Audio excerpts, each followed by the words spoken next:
Hi, my name is Professor Cody Powell. We are continuing this course on smart systems. This particular module we're talking about simulating dynamic systems in Simulink, and we've been sort of adding complexity as we go. In this video lecture, we're going to talk about how to solve coupled differential equations when we have multiple state variables. In the last video, we derived these equations based on a volume balance on a chemical reactor. Then we also had material balances on component A and component B. So if you want to figure out or remind yourself how we got these equations, just go watch the video prior to this one.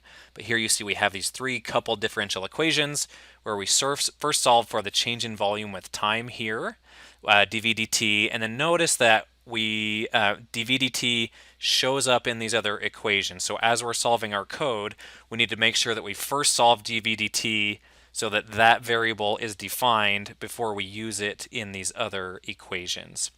I'm going to hop on over to Simulink and be working in Simulink here. I also wanted to show you I've got this little cheat sheet here if we need to refer back to the equations. I might pop this up again just to remind ourselves what these equations were. So I'll be trying to remind us what they are. So I'm going to pick up where we left off on this tank model. First thing I'm going to do is save this. It's no longer just a tank. It is now a chemical reactor. So I'm going to save it as reactor simulation. And I can come here and rename the actual block. This name here is kind of just for display purposes. I can actually go into this function though and rename my actual function reactor instead of tank. Okay, so we had some variables coming in. So we had this is our Qn coming into our model. Other things that we're going to need to know, one of them is going to be what our inlet concentration is. So we called that variable Ca naught, and that was given a value of 15 kilomoles per cubic meter. So we're going to put this aside here for a second. This is an input that we will need later, and we might need some other information. So I'm going to go back into my reactor model. Again, remember we derived this model of the gravity-drained tank, so that equation is unchanged. We will need some new constants. One in particular is going to be this K0, which is 0.12. That's our reaction rate constant. We're going to need some new inputs to our model. So just like ultimately the dv dt is dependent on volume, because our outflow rate is dependent on volume, we're going to need to do similar differential equations that are dependent on the state variable. So we're going to need to bring in our other state variables, which are Ca, or the concentration of component A, and Cb, or the concentration of component B. We're going to add these as inputs to our model. We're also going to need this Ca0 as an input to our model. So when I back out of this function, you can see that Simulink has automatically created these spots for new inputs. So now it's our job to figure out how to populate those inputs. So this one's easy. We created it already. So that's just going to be a constant coming from this constant source block. The others will be a little bit more difficult. We're going to want our model to not just calculate dv dt, but also dca dt and dcb dt. Okay, so I'm going to refer back to those equations that we just created, that we just derived. So we're going to define dca dt. It's going to be equal to Qn multiplied by Ca naught. Fortunately, we've brought in Ca naught as an input, so this information will be available by the time we get to this line of the code. This is minus Q out. We've already defined Q out previously, so that information will be available.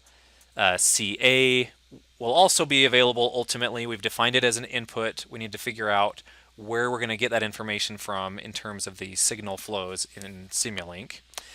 Our other terms would be our rate constant, which we've just defined within the model as a constant, multiplied by the concentration of A, multiplied by our volume, and once again volume and Ca will both be available as inputs. And then finally, we have that last term, which was kind of that artifact of using the chain rule from our previous video. But we have Ca times dV dt. We subtract that part off. And then finally, we need to divide this whole quantity in the parentheses by the volume in our reactor. So we've now implemented our material balance for component A. We can go back up and look at our code. It's still giving us these warnings. So it's telling us the concentration of B, this variable, you've created it, you've made it an input to your function, but you're not using it. So that's just kind of a warning to help us. It's also telling us this one is going to cause us problems because we're creating this function to calculate dCB dt, but we have not defined that yet. So if you'll recall, dCB dt is quite similar to dCA dt, so I'm just going to copy that line of code. I will pop up our equations here just to remind ourselves what it looks like. So you'll notice that the equation for dCB dt is a little bit shorter. That's because it doesn't have an in term. There's no B coming into our reactor.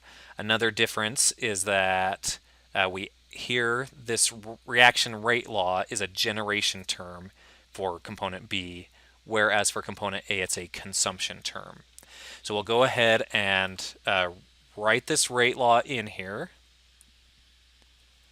to give ourselves this component B balance. So here we have dCB dt. Again, there's no inflow for component B, and the outflow, when flow leaves, it takes B with it, so that we want that to show up in our B material balance. This term we're actually going to keep as, we need to keep A in there because our reaction rate is proportional to the concentration of A and not the concentration of B. But we do need to make sure we change that sign. And then finally, this sort of appendage term, we need to change that to a B for this. Okay, so now we have eliminated those warnings. We should have this function ready to go. My number one rule of coding is always expect something to go wrong, so I will not pretend that I'm doing this exactly right. There are some other things that we need to do here. So as we created these new variables, dCA dt and dCB dt, we created these two new outputs. We also created two new inputs to our model. So what we need to do is we need to integrate both of these so that Simulink integrates dCA dt and solves for Ca, similarly for Cb. So I'm going to steal this integrator block just with a Control C. I'm going to call this one Ca. Another thing that you need to be mindful of whenever you're using an integrator block is to define the initial condition. So in this case, we need to say, what is the concentration of component A initially in our reactor? And I'm just going to say the concentration is 0. So what I would do here, I'm going to try and clean this up a little bit, get some of this stuff out of the way. All right, so I want dCA dt to be integrated, and then I need this value of Ca to come back into my model as an input. So I'm going to grab this output of the integrator and make it an input of my model. It can get a little messy sometimes. All right, I'm going to do the same thing for the concentration of B. I'm going to add an integrator block. Whoops. I am going to give it an initial condition of 0. I'm trying to rename this guy, but I'm struggling here. So I will rename this CB. I will make this connection here so that it integrates, and I'll loop this back here. So hopefully we're all ready to run now. When I run, I want to make sure that I'm able to actually plot some of this stuff. So I'm going to come here, steal this scope. It already has the two inputs, so I can come here and I can easily plot the concentration of A and the concentration of B. One thing that I want to do, so here we have this flow in, this Q in. This is carrying with it component A. So let's simulate this first for 100 minutes, and hopefully we get a solution here. All right, so I didn't get any errors or anything, so I'm going to check our solution. So this does give us these two signals. I will zoom out here. So this shows this is the concentration of A with this yellow line. So we see the initial condition is 0, but we consume some A and it levels off at about 11. B, we're producing about 4 kilomoles per meter cubed of component B. So let's do a little test here. Let's get rid of this concentration of A term as a constant, and rather let's use a different type of input. So I'm going to go back to my library browser. I'm going to get a different source, and specifically what I want to try out here is a step function where the value changes from one value to another at a defined point in time. So let's give this a step time of 50 minutes, which is going to be halfway between 0 and our end time. Instead of just having 15 be our concentration, let's have it go from 10 to 15.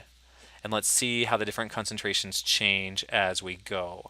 So basically, we're starting out with a more dilute reactant, which is going to have a lower reaction rate, and then we're increasing to a higher concentration just kind of suddenly.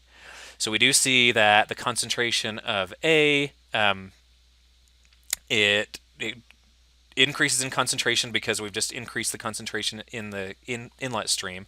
But B, because the production of B is dependent on the concentration in the reactor, when the concentration of A goes up, that makes the reaction happen faster, and the concentration of B goes up accordingly. So that's it for this particular simulation. You should now know how to develop, derive, and code differential equations, and also solve them in Simulink. We'll continue to do more and more cool things in Simulink, so stay tuned.